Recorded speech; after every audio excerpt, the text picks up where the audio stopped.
लिख लीजिए इस बात को, अगला दही चूड़ा नीतीश कुमार एक अने मार्ग पर नहीं खाएंगे। अगर खाएंगे तो आप आकर हमसे पूछ लीजिए। हमको गाली देने के नजरिए से बहुत लोगों ने कहा ये वोट कटवा पार्टी है। हम कहते हैं ये हमारा मेडल है कि हम वोट कटवा पार्टी हैं, दोनों का इतना काटेंगे कि दोनों कट के साथ। देखिए प्रशांत किशोर की जन सुराज की ताकत, चुनाव से ज्यादा इस बात की लोगों को चिंता है कि प्रशांत किशोर किसका चिट्ठा खोलने वाला है। कोई गलत आदमी को वोट मत दो, अगर वोट दोगे तो याद रखना अगले 5 साल इसी भ्रष्ट व्यवस्था के साथ जीना पड़ेगा। बच्चों को बेरोजगार होना पड़ेगा, युवाओं को बाहर मजदूरी करनी पड़ेगी। मेरे भाई जो बोओगे वो काटोगे। चुनाव की तिथियों की घोषणा नहीं है, बिहार के बच्चों के भविष्य के सुधार की शुरुआत होने की तिथि की घोषणा है। जो सरकार है ये जनता से 5 बरस लूटा है और उसी लूट के पैसे से 2000-4000 रुपया दे के फिर वोट खरीदने की कोशिश कर रहे हैं। कहीं कोई माहौल नहीं। सुप्रीम कोर्ट में लड़ने का दावा कर रहा था, डर के मारे कह रहा न्यायालय में नहीं, जनता की अदालत में लड़ेंगे। और जनता की अदालत में कहा कहीं चुनाव लड़ेंगे तो पहले आप लोग अब पूछ लीजिए अगर अशोक चौधरी कहीं से चुनाव लड़ रहे हैं तो बता दीजिए, और नहीं लड़ेंगे तो सरेंडर कर दिए।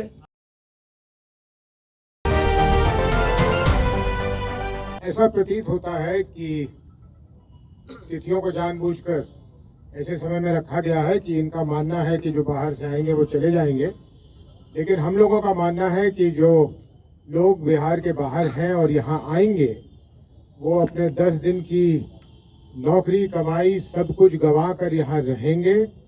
और जो ये सरकारी पक्ष या इलेक्शन कमीशन की मंशा है कि वो लोग चले जाएंगे और तब वोट होगा, ऐसा नहीं होने वाला है। जो लोग यहाँ आएंगे, याद कीजिएगा कि ये वही लोग हैं जो कोविड के समय में पैदल और साइकिल पर चढ़ के अपने घर पहुंच गए थे। ये लोग बिहार से तब तक नहीं जाएंगे जब तक बिहार को बदलने में अपनी सहभागिता ये नहीं दर्ज कराते हैं। और हमारा मानना है कि एक भी वो व्यक्ति जो दिवाली और छठ के समय में यहाँ आएगा, वो एक भी व्यक्ति ऐसा नहीं होगा जो बिहार से चला जाएगा बिना अपने मत का प्रयोग किए हुए। ये जो भी करना चाहें, बिहार के लोगों ने मन बनाया है कि अपने मत का प्रयोग करेंगे, बिहार में बदलाव करेंगे, एक अपने लिए अपनी व्यवस्था बनाएंगे। और ऐसे ये जो भी रोड़े अटकाना चाहें, हमें नहीं लगता कि ऐसा कुछ होने वाला है। बिल्कुल मतदान शांति प्रिय ढंग से और बहुत भरपूर मत में होगा। एकदम टेंशन मुक्त हो गए। टेंशन 3 साल 3.5 साल जो विद्यार्थी पढ़ता है उसको ही परीक्षा से पहले टेंशन होता है। जो विद्यार्थी पढ़ता नहीं है उसको कोई टेंशन नहीं, उसको मालूम है कि पढ़े ना पढ़े हमको फेल ही होना है। जो पढ़ता है वो आदमी टेंशन में रहता है कि भैया हम पढ़े हैं और हमारा परीक्षा अच्छा हो। मेरी समझ से आज बिहार के लोगों के राजनीतिक बंधुआ मजदूरी के खत्म होने का ऐलान हुआ है। ये चुनाव की तिथियों की घोषणा नहीं है, बिहार के बच्चों के भविष्य के सुधार की शुरुआत होने की तिथि की घोषणा है। क्योंकि इस बार बिहार जाति धर्म नाली गली मोदी नीतीश लालू प्रशांत किशोर के लिए नहीं, अपने अपने बच्चों के लिए वोट करेगा, अपने बच्चों के पढ़ाई और रोजगार के लिए वोट करेगा, बिहार में बदलाव के लिए वोट पड़ेगा और उस शुरुआत के लिए वोट पड़ेगा जिस सपने को लेकर हम लोग यहाँ आए हैं कि आने वाले 10 साल में इस देश के 10 अग्रणी राज्यों में बिहार को शामिल कराएं। एक ऐसा भी दिन आए जब यूपी पंजाब हरियाणा गुजरात महाराष्ट्र से लोग बिहार में नौकरी मजदूरी करने आए, वैसी व्यवस्था बनाने के लिए वोट पड़ेगा। कोई कितना भी प्रयास कर ले ये परिवर्तित होने वाला नहीं है।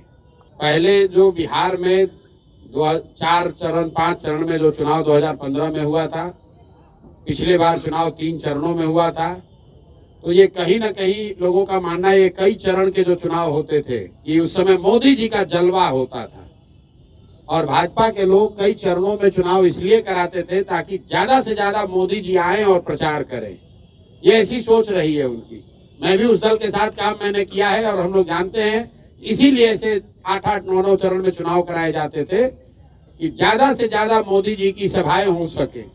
अब कहीं ना कहीं भाजपा ने भी मान लिया है कि भैया मोदी जी कितना भी सभा कर ले उससे परिणाम बदलने वाला नहीं है, इससे अच्छा है भैया 2 ही चरण में कराकर खत्म करो। बिहार की जनता ने बदलाव का मन बना लिया है। ना नीतीश जी प्रचार कर सकते हैं, ना मोदी जी के आने से कुछ होने वाला है। बिहार में जिसको प्रचार करना था, लोगों ने 2 साल 3 साल कर लिया, सुन लिया। अब अंतिम 1 महीने का प्रचार प्रसार का समय है।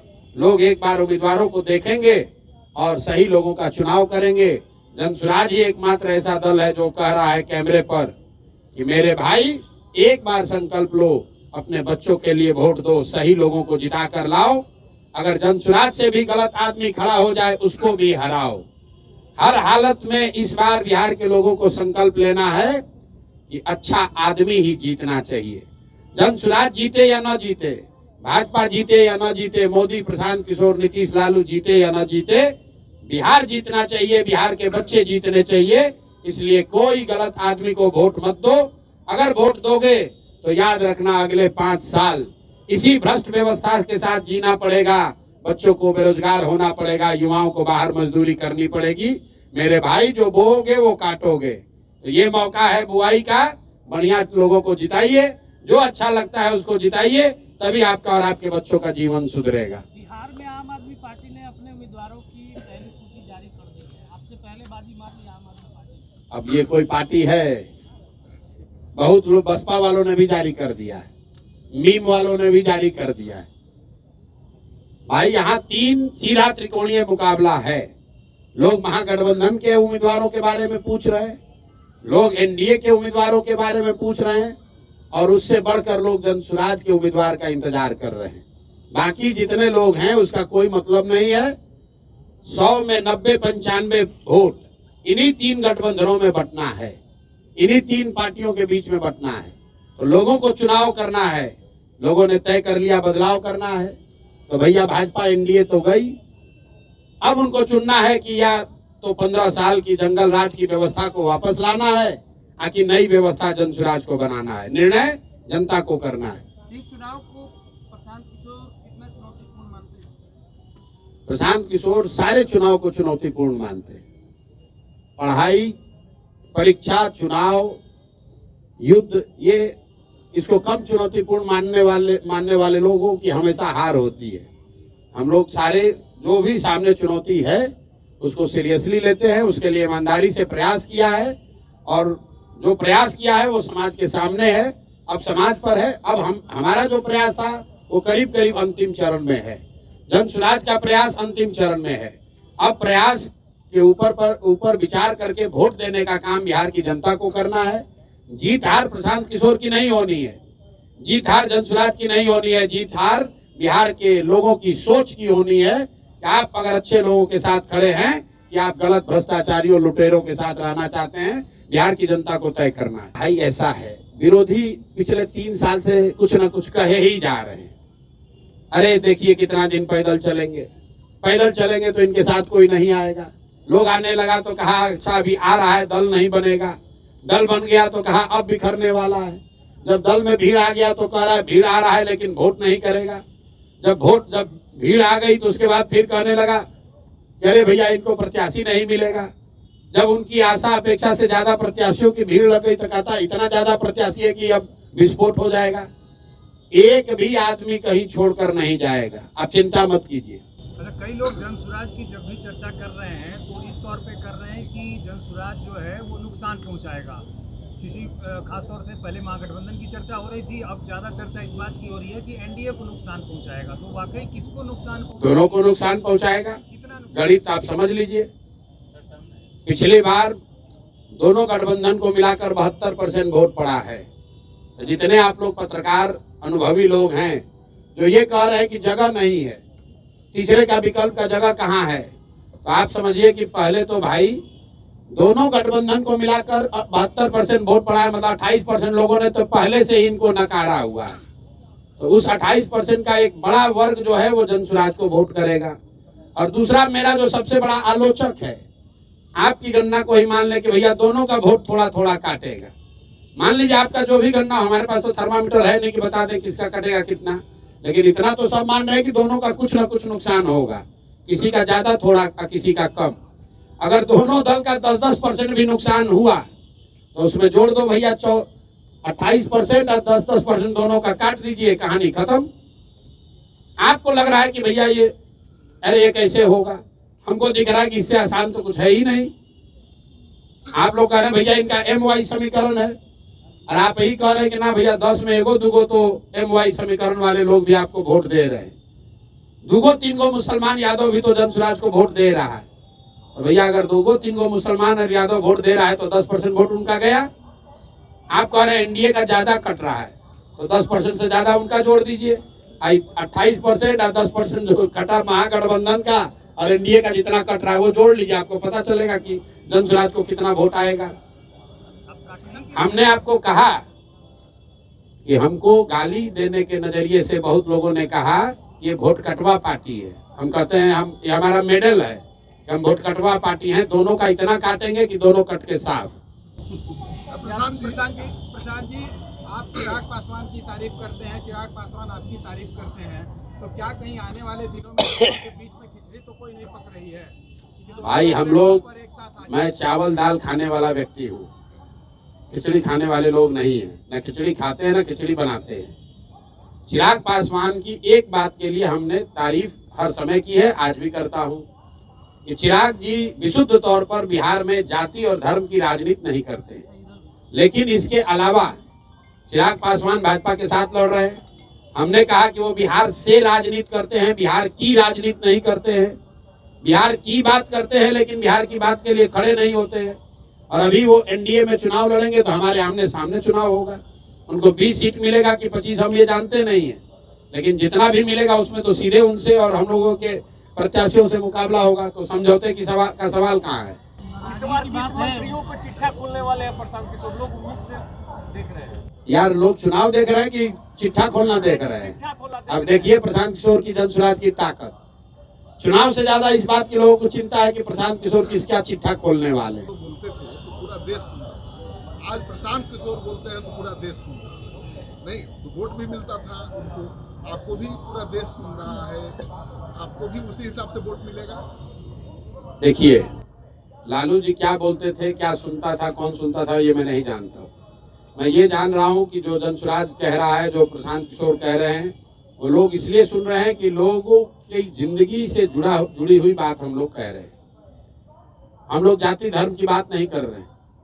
आप लोग यहाँ पत्रकार हैं, आपने कोई बिहार का चुनाव देखा जहाँ पर इतनी सरकारी घोषणा हुई हो? चुनाव के पहले सरकार ने तिजोरी खोल दिया, हर आदमी को एक तरह से सरकारी तरीके से घूस देने का कोशिश किया है।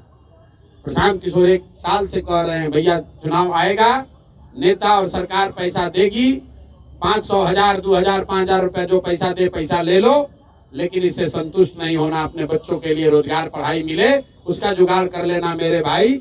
10,000 रुपया दिया है, 1 महीना में खत्म हो जाएगा, लेकिन बच्चे को रोजगार मिलेगा, जीवन सुधर जाएगा। तो नीतीश कुमार की जो सरकार है ये जनता से 5 बरस लूटा है और उसी लूट के पैसे से 2000, 4000 रुपया दे के फिर वोट खरीदने की कोशिश कर रहे हैं। कहीं कोई माहौल नहीं है। लाखों करोड़ रुपया सरकार ने बांट दिया, फिर इतना होने के बाद तो हर जगह नीतीश होना चाहिए था।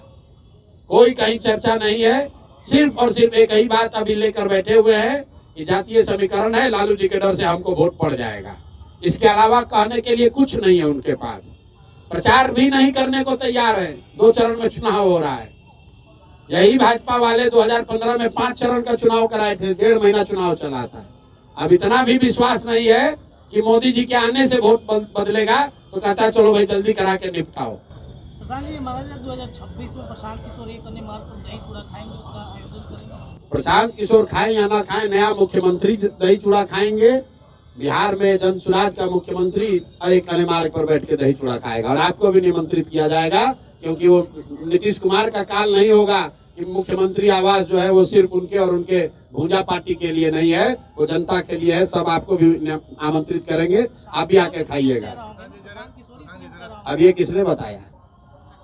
अभी तो आप लोग कहे कि हम लोग को वोटे नहीं मिल रहा है, अभी आप मुख्यमंत्री का चेहरा पर आ गए। तो ये एक कि 25 करोड़ में टिकट खरीदे हैं तो मानहानि का ही हमको नोटिस भेजे थे। फिर इन पर जब खुलासा हुआ ये फर्जी तरीके से प्रोफेसर बने हैं, तो आप लोग के चैनल पर आकर बोले कि प्रशांत किशोर को सुप्रीम कोर्ट तक लड़ाएंगे। फिर इन पर जब 200 करोड़ के बेनामी संपत्ति का हुआ तो हमको 100 करोड़ का नोटिस भेजे हैं। तो फिर हम बोल रहे हैं कि अभी आगे और करेंगे। तो बेचारे अब डर के मारे लिख कर कह रहे कि ना न्यायालय में नहीं लड़ेंगे, अब जनता के अदालत में लड़ेंगे। तो पानी इनको पिला दिया। जो सुप्रीम कोर्ट में लड़ने का दावा कर रहा था, वो डर के मारे कह रहा न्यायालय में नहीं, जनता के अदालत में लड़ेंगे। और जनता के अदालत में कहा कहीं चुनाव लड़ेंगे? तो पहले आप लोग अब पूछ लीजिए कि अगर अशोक चौधरी कहीं से चुनाव लड़ रहे हैं तो बता दीजिए, और नहीं लड़ेंगे तो सरेंडर कर दिए। आपका तय हो गया कहाँ से लड़ेंगे आप? बिल्कुल अभी घोषित कर देंगे। अभी जब 9 तारीख को, नहीं, नहीं, आप 9 तारीख, अरे तो हमारा अलग से नहीं ना घोषित होगा। अच्छा, यानी 9 तारीख को लिस्ट जारी होगी तो उसमें आप देखिएगा कि कौन कहाँ से लड़ रहा है। सर, आपके हिसाब से ऐसा माना जाए कि आज प्रशांत किशोर का भी नाम हो सकता है, बिल्कुल हो सकता है। मुख्यमंत्री ने आज पटना मेट्रो का उद्घाटन किया, आज उनका ये लास्ट उद्घाटन होगा। लास्ट उद्घाटन है नवंबर में, 9 दिसंबर तक। अगला हमने बहुत दिन पहले बोला है, इस बार जब मकर संक्रांति के दिन बोला था कि ये लास्ट दही चूड़ा आप खा रहे हैं, एक अन्य मार्ग पर, आगे खाने को नहीं मिलेगा। मेट्रो स्टेशन अच्छी तरीके से लिख लीजिए इस बात को, अगला दही चूड़ा नीतीश कुमार एक अन्य मार्ग पर नहीं खाएंगे। अगर खाएंगे तो आप आकर हमसे पूछ लीजिएगा।